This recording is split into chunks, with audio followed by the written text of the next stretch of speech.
Good morning बच्चों। हमने अपनी प्रीवियस वीडियो में इंटरेस्ट ऑन कैपिटल के बारे में जाना था।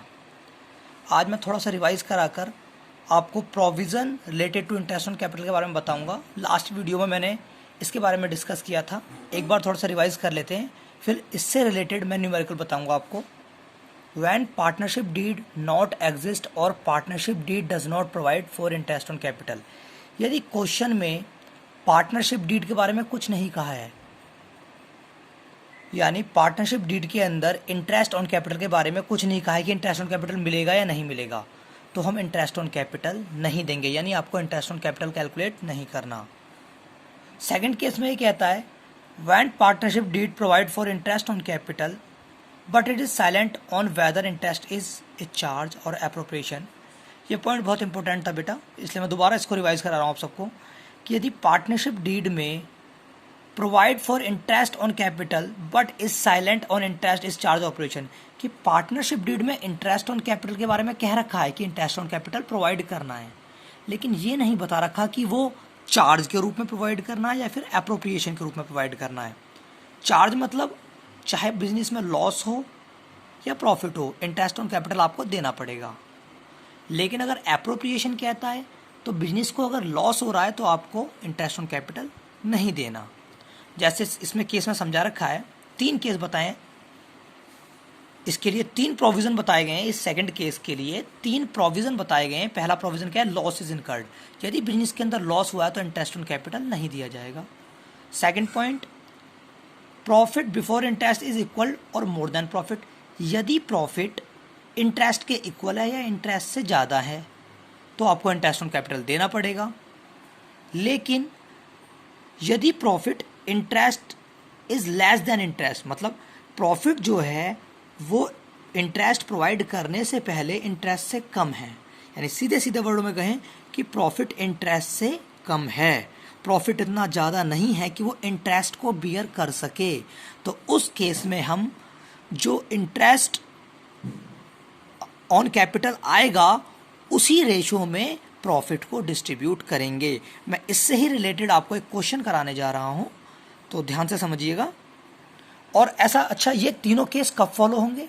यानी जब पार्टनरशिप डीड में इंटरेस्ट ऑन कैपिटल दिया हो कि देना है, लेकिन ये नहीं बता रखा कि वो चार्ज है या एप्रोप्रिएशन है। तो ये बात ध्यान रखना बेटा, ये तीनों केस तब एप्लीकेबल होंगे जब वो पार्टनरशिप डीड कह तो रही है इंटरेस्ट ऑन कैपिटल दिया जाए, लेकिन चार्ज होगा या एप्रोप्रिएशन इसके बारे में नहीं कहा गया है। इससे रिलेटेड कुछ जनरल एंट्री भी हैं, उनको बेटा मैं सबसे लास्ट की वीडियो में डिस्कस करूंगा जब ये चैप्टर क्लोज हो जाएगा, ताकि आपको सारी एंट्रियां एक साथ क्लियर हो जाएं। तो मैं बता रहा था उस थर्ड पॉइंट से रिलेटेड मैंने एक न्यूमेरिकल लिया है। देखो हम पढ़ते हैं इसको। मोली एंड भोली contribute ₹20,000 and $10,000 respectively towards capital. They decided to allow interest on capital at the rate of 6% per annum. Their respective share of profit is 2:3 and the net profit for the year is ₹1,500. Show the distribution of profit. मतलब मोली और भोली 2 partner हैं जिन्होंने 20,000 मोली ने और भोली ने 10,000 capital invest करी है बिजनेस के अंदर। उसके साथ साथ उन्होंने डिसाइड करा है कि वो इंटरेस्ट ऑन कैपिटल 6% पर एनम से लेंगे। There is a respective share of profit is 2:3, कि एक तो इंटरेस्ट ऑन कैपिटल लेंगे 6% से और दूसरा जो उनका प्रॉफिट होगा वो 2:3 में डिस्ट्रीब्यूट होगा। The net profit for the year is ₹1500। ये कह रहा है जो नेट प्रॉफिट है, बिजनेस का जो प्रॉफिट हुआ है वो 1500 हुआ है उस साल। तो आपको ये बताना है कि ये प्रॉफिट कैसे कैसे बटेगा। देखो बेटा, यहाँ डिस्ट्रीब्यूशन ऑफ प्रॉफिट के बारे में क्वेश्चन आ रहा है, लेकिन हमें सिर्फ इंटरेस्ट ऑन कैपिटल का टॉपिक कर रहे हैं, तो हमें इंटरेस्ट ऑन कैपिटल के बारे में ही यहाँ पर आंसर देना होगा। मैं वही आपको सॉल्यूशन करा रहा हूँ।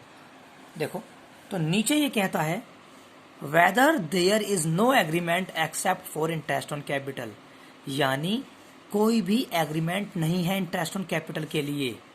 अब यहाँ पे यानी पार्टनरशिप भी प्रोवाइड कर रही है कि 6% वो देना है, लेकिन कोई एग्रीमेंट नहीं है इंटरेस्ट ऑन कैपिटल को लेकर, यानी इनने इंटरेस्ट ऑन कैपिटल को एक एप्रोप्रिएशन माना है, चार्ज नहीं माना।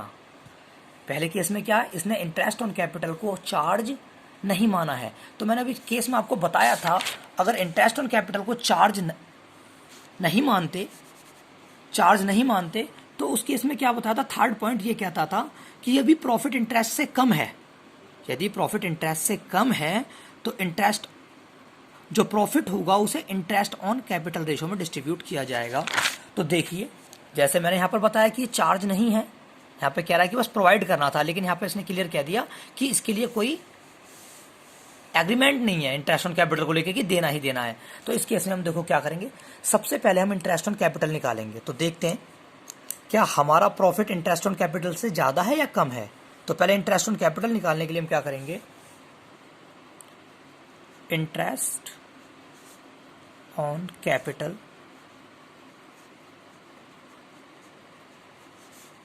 ऑफ मोली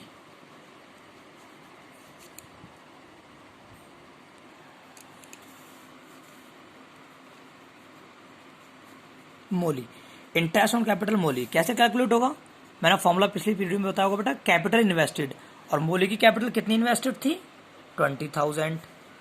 तो 20,000 कैपिटल इन्वेस्टेड, इसका रेट कितना था, रेट था 6% अपॉन 100। ठीक है, तो सिंपल निकाल लेंगे, इसमें कैपिटल में कोई भी फ्लक्चुएशन नहीं है। 6 2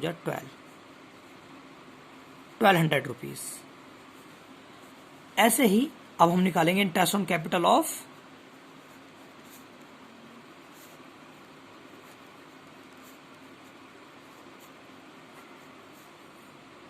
भोली का कैसे निकलेगा बेटा, हम देखेंगे पहले कैपिटल इन्वेस्ट, इनने कैपिटल इन्वेस्ट कितनी करी थी, भोली ने कैपिटल इन्वेस्ट करी थी 10,000। ओके, अब 10,000 पर आ जाइए, कैपिटल इन्वेस्टेड 10,000, जितना उसका रेट था 6% अपॉन 100। इसको कैलकुलेट करेंगे तो इससे कितना आ जाएगा, 600 रुपीज। यानी इंटरेस्ट ऑन कैपिटल मोली का आया 1200 और भोली का आया है 600। तो आप देख सकते हो बेटा, टोटल अगर मैं इंटरेस्ट कैलकुलेट करूं दोनों का, वो आएगा 1800। टोटल इंटरेस्ट जो आएगा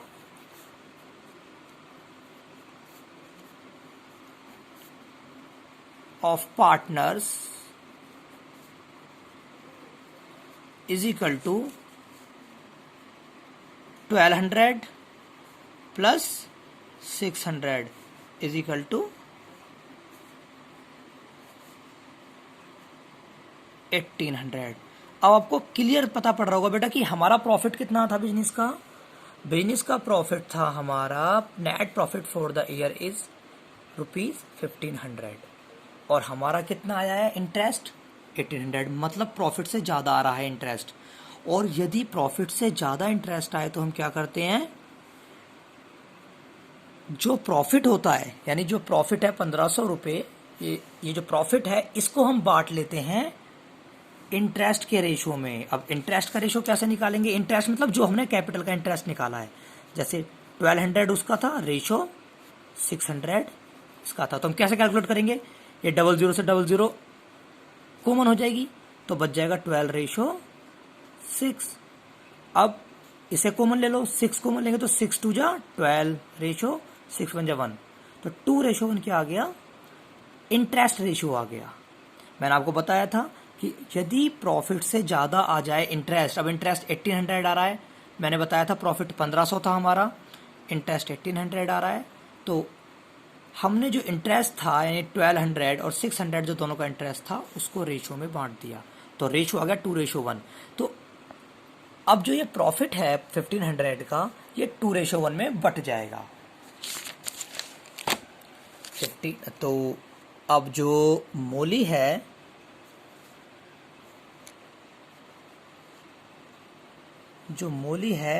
उसको मिल जाएगा 1200, प्रॉफिट कितना है 1500, प्रॉफिट 1500, और उसका रेशो कितना आया था अभी हमने देखा था बेटा 2:1, यानी मोली का 2/3, 3 5 15, 1500 1000 ये आ गया। उसके बाद भोली का निकाल लीजिए ऐसी, भोली का आ जाएगा 1500 प्रॉफिट था, भोली का रेशो 1/3 था, 3 5 जा 15, कितना आ गया 500। तो इस तरह से प्रॉफिट इन दोनों को इतना इतना मिलेगा। मतलब बेटा इंटरेस्ट ऑन कैपिटल का यूज सिर्फ हम रेशो निकालने के लिए करेंगे। कब? यदि प्रॉफिट से ज़्यादा आ जाए इंटरेस्ट ऑन कैपिटल। ओके बेटा, थैंक यू। आज की वीडियो में इतना ही। इंटरेस्ट ऑन कैपिटल का टॉपिक कहीं ना कहीं यहाँ तक ख़त्म होता है। आपको किसी भी क्वेश्चन में कोई प्रॉब्लम आती है तो आप मुझे सेंड कर सकते हैं, मैं उसको सॉल्व कर दूंगा आपके लिए। थैंक यू बेटा।